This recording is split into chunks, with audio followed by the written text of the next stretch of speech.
Hi everyone, my name is Neha and this is the second part of our first video on the topic quadratic equations. In this video, I'll be continuing the method of square completion. This is a method for finding the root of a quadratic equation. In our last video, we had seen two other methods to solve the roots of a quadratic equation, the method of factorization and the method of the quadratic formula. If you're interested in those two methods, go ahead and check that last video on the topic quadratic equations. Now, moving on to the method of square completion. Our equation that we had was 9x squared minus 3x minus 2 is equal to 0. So what I did was I divided the whole equation by 9 so that I could isolate x squared and I could solve the equation. I got x squared minus 1/3 x minus 2 9ths is equal to 0. After that, I took minus 2 9ths to the other side of the equation. Since it's not related or important to x, we're trying to solve for x over here. So, that's why I take minus 2 9ths to the other side of the equation.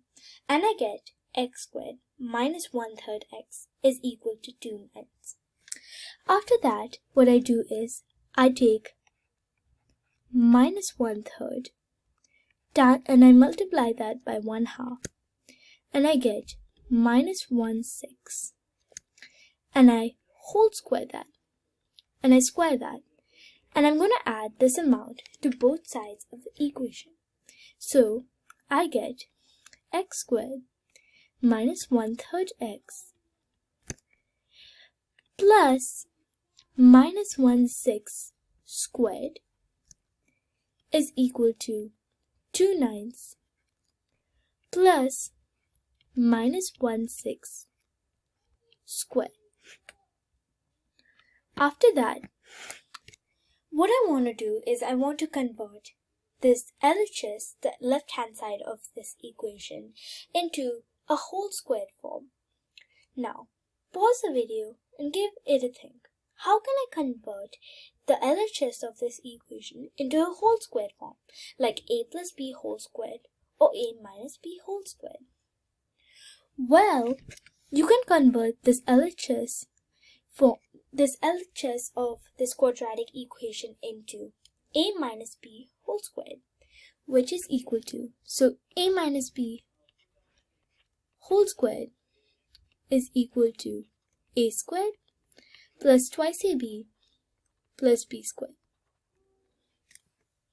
So, you can see if you substitute x for a and you substitute minus 1/6 for b and you do all the calculations, you should get x squared minus 1/3 x plus minus 1/6 squared is equal to 2 9ths plus is equal to, so you should get x squared minus 1/3 x plus minus 1/6 squared.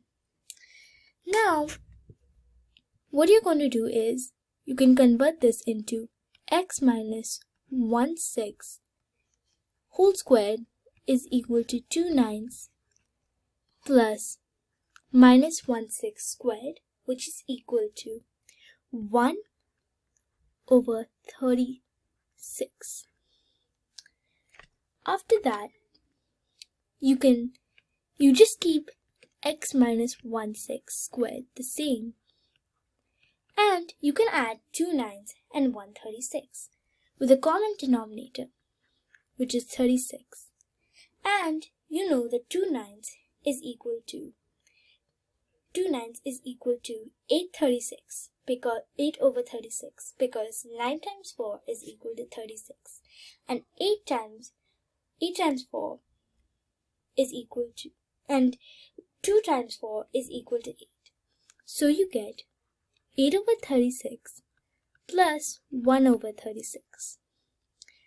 After that, when you add them, you get 9 over 36, which you can reduce to 1/4. So you get x minus 1/6 squared is equal to 1/4. After that, you're just going to square root both of the sides so that you can get rid of the exponent 2, the squared part over here. So I'm going to square root both of these sides. And you get x minus 1/6 is equal to the square root of 1/4, which is equal to 1/2. And what you get is x is equal to 1/2 plus 1/6. And you get 1/2 is equal to and you get x is equal to 1/2 minus 1/6.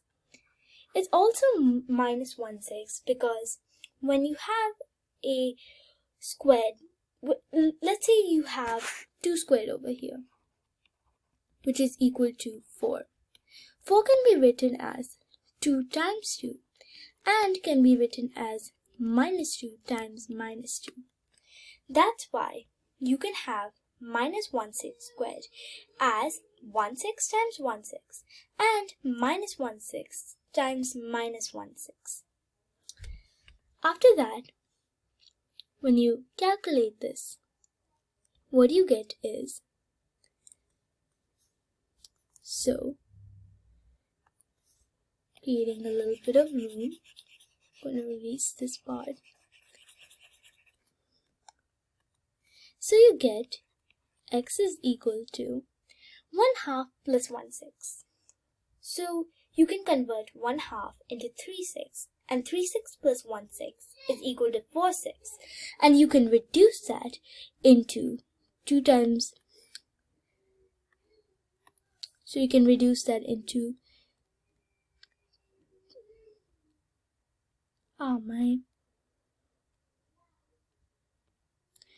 So you can reduce that into 2/3. And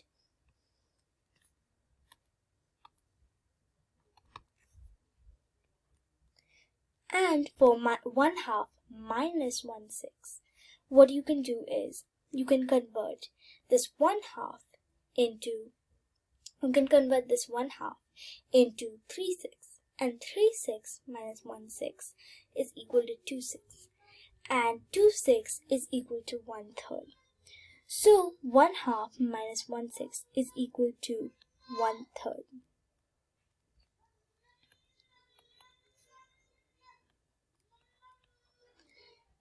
Thanks for watching this video, and I hope you liked it. Bye!